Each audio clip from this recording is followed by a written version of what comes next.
น้องกราบทักทายสบายดีเบิดสุขุสุคนสมองสุบอนเด้อ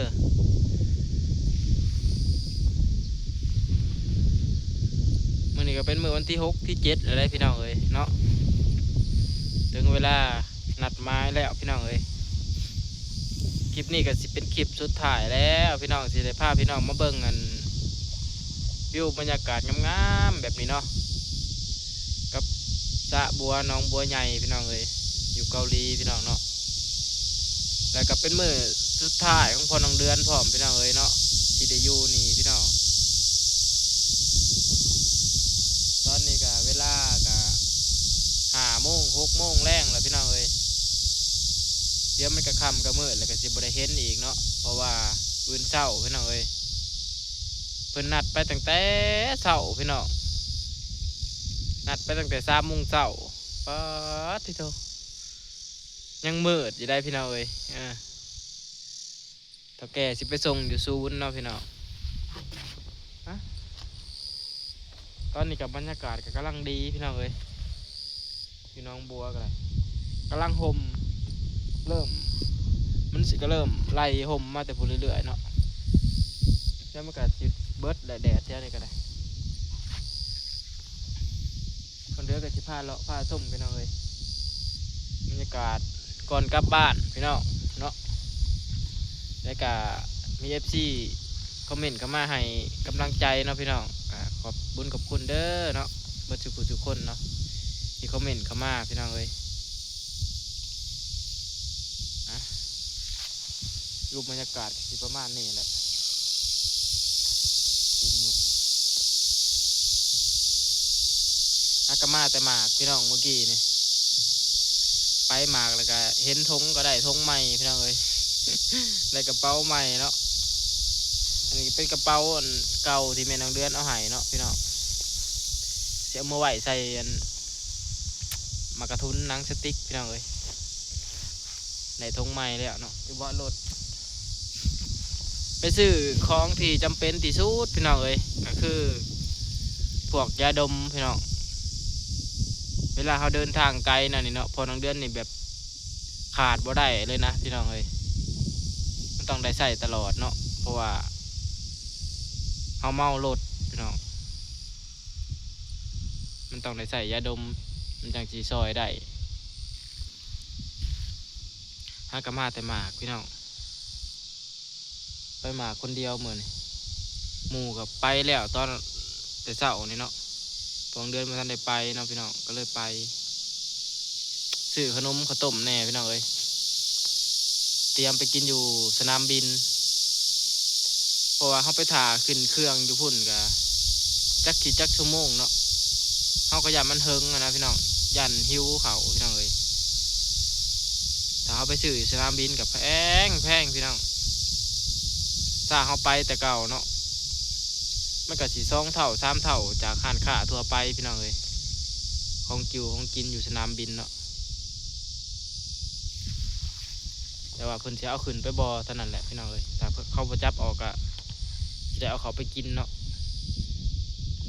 ถ้าเขาตรวจเห็นบางทีเขาก็จับออกพี่น้องเขาอยากให้ไปซื้อของกินอยู่ในหันเนาะพวกกันสนามบินก็ได้บางคนแม้แต่น้ำเขายังเอาออกเนาะพวกเขาเจ้าตรวจนะพี่น้องเอ้ยประมาณเด้อวิวบรรยากาศก็ได้นักท่องเที่ยววัฒนมาลายมื้อคำตั้งน้อยพุ่นแหละพี่น้องเอ้ยตั้งแต่พอน้องเดือนก็สิลงไปหาย่างกินหมากบัวย่างเก็บหมากบัวมือสุดท้ายสิได้ย่างเลาะแถวนี้เนาะถ่ายจังหน่อยก่อนพี่น้องเอ้ยแดดกำลังไล่เข้ามาสังเกตเรื่องพี่น้องพอน้องเดือนถ่ายคลิปลงไปนี่เนาะทุกคนสิได้ยินเสียงจักจั่นพี่น้องยัวอยู่เนาะเดือนนี่มันเดือน6 เดือน7แล้วได้พี่น้องเอ้ยแต่ว่าเกาหลีเนี่ยจักจั่นฮะก็เริ่มออกเนาะเป็นเสียงแบบซัดตามฤดูกาลของเกาหลีเลยเสียงจักจั่นแบบบ้านเฮาอะไรพี่น้องเอ้ยปีหนึ่งก็สิมีเทื่อหนึ่งเนาะจักจั่นออก แต่ว่าเกาหลีมันจะออกหลากูบ้านเฮา2 เดือน 3 เดือนเนาะบ้านเฮาเนี่ยออกไปเดือน4 เดือน5พุ่นแหละพี่น้องเอ้ยเดือน3ต่อเดือน4เนาะก็ออกแล้วจากจันทร์แต่เกาหลีเนี่ยโอ้ยจันทร์กำลังออก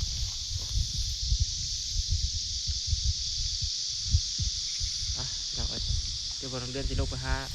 ถ่ายเลาะทางหลุมให้เบิ่งเด้อพี่น้องอ่ะพี่น้องเอ้ยเนาะตอนนี้ก็แดดเริ่มลงแล้วได้พี่น้องวันเดือนสิพาพี่พาน้องเลาะเด้อบาดเลาะลงสระบัวเนาะ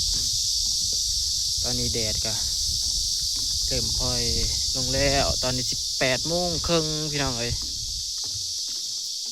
แดดก็อ่อนแล้วเนาะเลาะกินหมากบัวก่อนพี่น้อง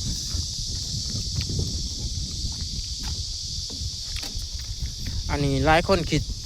คือพอน้องเดือนเนาะเห็นแบบแหลกคิดว่าเป็นใหม่พี่น้องเอ้ยหัวแต่จริงแล้วมันโบแมนเด้อพี่น้องมันจะเป็นคล้ายๆคือวัสดุอหยังจักอย่างอะไรพี่น้องเอ้ยเบิ่ง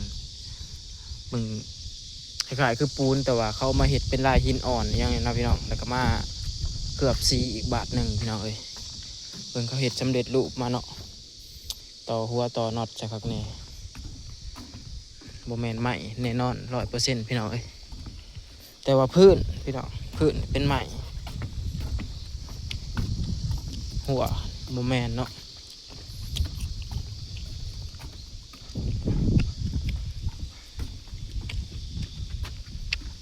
น้องวัวก็ย่างแต่หมากพี่น้องเอ้ยบาทนี่มีแต่หมากกับซากพี่น้องดอกยังก็เริ่มบานมันก็เบิดแล้วแหละพี่น้องเอ้ยเป็นแบบนี้แหละดอกบัวเนาะพอหมากมันแก่พอหมากมันยังเรียบร้อยแล้วพี่น้องมันก็ตายลงคือเก่าเนาะมันก็เข้าสู่ฤดูหนาว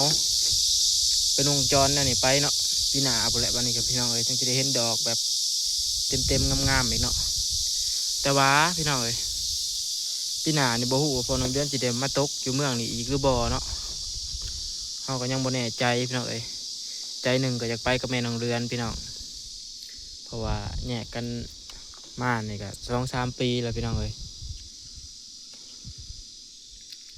ก็ถารุ่นน้ำกันเนาะพี่น้องว่าเฮาสิตัดสินใจเฮ็ดแนวใดเนาะพี่น้องเนาะแต่ว่าก็สิพากันมาหาเงินหาค่ำเก่านั่นแหละพี่น้องเอ้ยเพราะว่าเหือแห้งเฮาก็ยังกำลังมีเหือมีแห้งว่าซั่นจ้ะพี่น้องบ่ทันได้เฒ่าได้โอเนาะเฮาก็สิมาหาเงินหาค่ำตลอดนั่นแหละพี่น้องเอ้ยเพื่อสร้างครอบครัวเนาะเอาเหือแรกเอาคือเก่านั่นแหละเงินค่ำนี่พี่น้องแต่ว่าสิได้มานำกันบ่อยหลุดอีกเทื่อนึงพี่น้องเอ้ย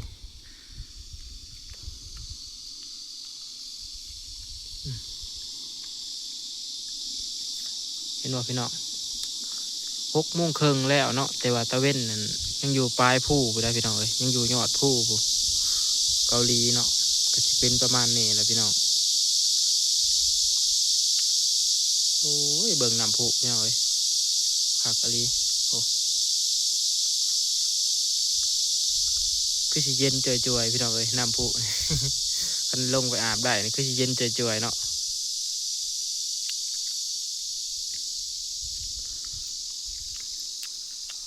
น้ำพุออโต้ไผเข้ามาเบิ่งคลิปเนาะถ่ายลงเพิ่นก็ว่างามพี่น้องเอ้ยบอลพอน้องเดือนอยู่คือคักแท้ว่าซั่นไม่ค่อยอยู่ใกล้ก็สิไปหาเลาะเล่นคู่มือเลยว่าซั่นแต่พอน้องเดือนยังออกมาเล่นคู่มือเนาะออกมาหากินหมากบัวออกมาหายางเล่นพี่น้องเอ้ย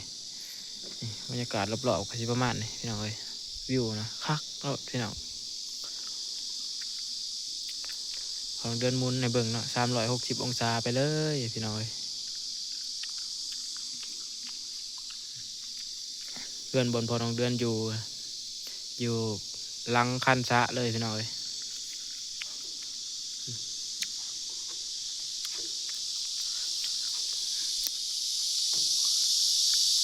มาทางนี้จักจันแห่งลายเว้ยโอ้เสียงยัวอยู่ อื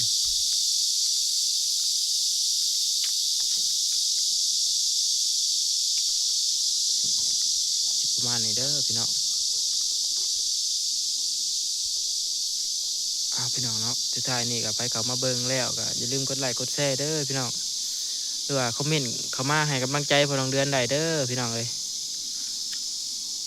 ยังได้ก็พอน้องเดือนก็เฮ็ดคลิปคือเก่าพี่น้องเอ้ยต่อไปกันเนาะลงคลิปอยู่พยายามลงคลิปให้สม่ำเสมอพี่น้องเอ้ย